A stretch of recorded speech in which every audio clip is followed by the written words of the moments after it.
સુરતમાં ઉધના વિસ્તારમાં આવેલું સ્વયંભૂ મહાદેવનું 550 વર્ષ જૂનું મંદિર માગશર મહિનામાં મોટી સંખ્યામાં ભાવિ ભક્તો ભગવાન મહાદેવના દર્શન માટે આવતા હોય છે।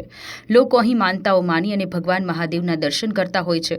માગશર મહિનામાં શિવજીને ઘીમાંથી બનાવેલી કમલ ચઢાવવામાં આવે છે। સમુદ્ર મંથન વખતે નીકળેલું વિષ મહાદેવજીએ ગળામાં લીધું હતું।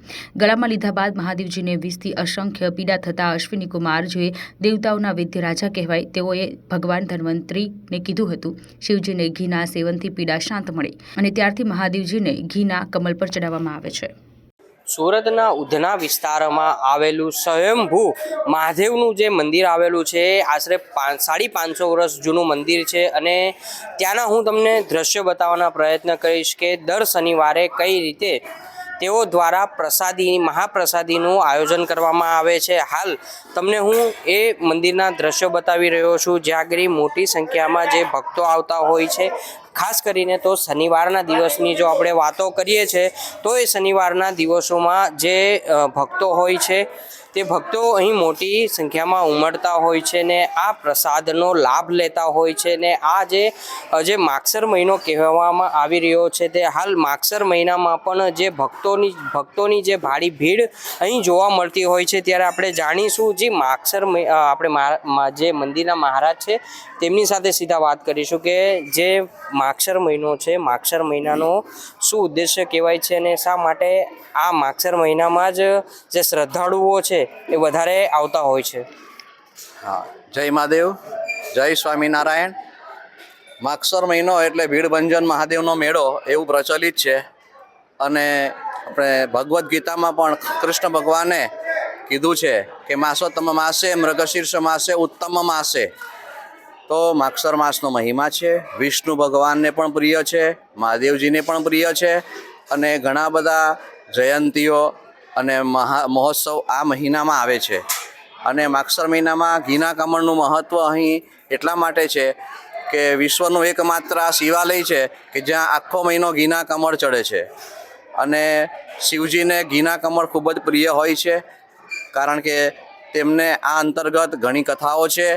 તે અંતર્ગત એક કથા એવી છે કે જ્યારે આપણે દેવદાનવોનું આપણે જે વિષનું જે નીકળ્યું હતું સમુદ્ર મંથન વખતે હળાહળ વિષ, તો મહાદેવજીએ નીલકંઠ તરીકે એ વિષ પોતાના ગળામાં રાખ્યું હતું અને મહાદેવજીને ખૂબ જ પીડા થઈ હતી, પ્રચંડ ગરમી ઉત્પન્ન થઈ હતી।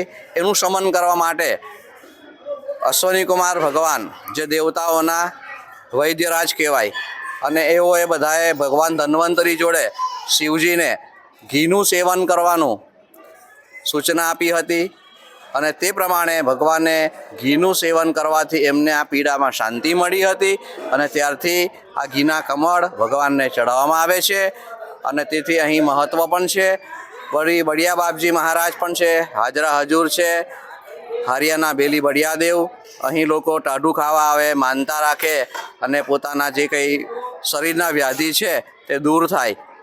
તો આવા પવિત્ર સ્થળે અહીં દર શનિવારે વિનામૂલ્યે ભંડારો પણ ચાલે છે, કારણ કે ભગવાન સ્વામિનારાયણ પણ અહીં પધારેલા અને હરિહરનું અનોખું મિલન આ ભૂમિ પર થયેલું છે। તો તેથી એનો પણ મહિમા છે અને જે કોઈ અહીં આવે છે એ હરિભક્તની બધી ઈચ્છાઓ ભગવાન પૂર્ણ કરે છે।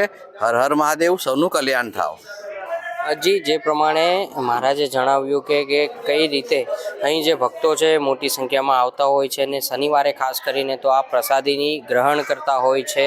ત્યારે તમે જોઈ શકો છો કે મંદિરની અંદર પણ હાલ જે બપોરનો સમય થઈ ગયો છે, ત્યારબાદ પણ જે મોટી સંખ્યામાં માગશર મહિનામાં જે લોકો આવતા હોય છે તે અહીં દર્શન કરવા માટે આવતા હોય છે અને મહાદેવની જે છે તે ભક્તિ કરતા હોય છે। મહાદેવની ભક્તિમાં લીન થતા હોય છે અને સાથે સાથે જે લોકો જે દર્શન કરવા માટે આવે છે એ ખૂબ જ મોટી સંખ્યામાં અહીં લોકો મોટી સંખ્યામાં આવતા હોય છે। સાથે સાથે જે પ્રાર્થના કરતા હોય છે પોતાના સ્વાસ્થ્ય માટે, પોતાના પરિવારના સ્વાસ્થ્ય માટે અને તમામ જે પરિવારના લોકોના સ્વાસ્થ્ય માટે પ્રાર્થના કરી જે ભગવાનને ફૂલ અર્ચના અને તમામ જે જોઈ શકો છો કે કઈ રીતે ભગવાનની ભક્તિ હાલ લોકો દ્વારા અહીં કરવામાં આવી રહી છે।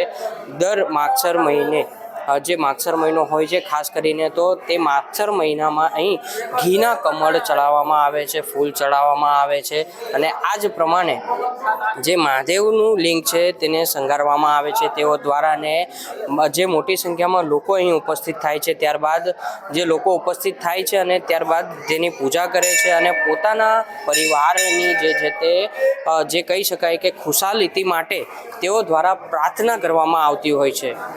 ધર્મેન્દ્ર રાણા, સત્ય ડે ન્યૂઝ, સુરત.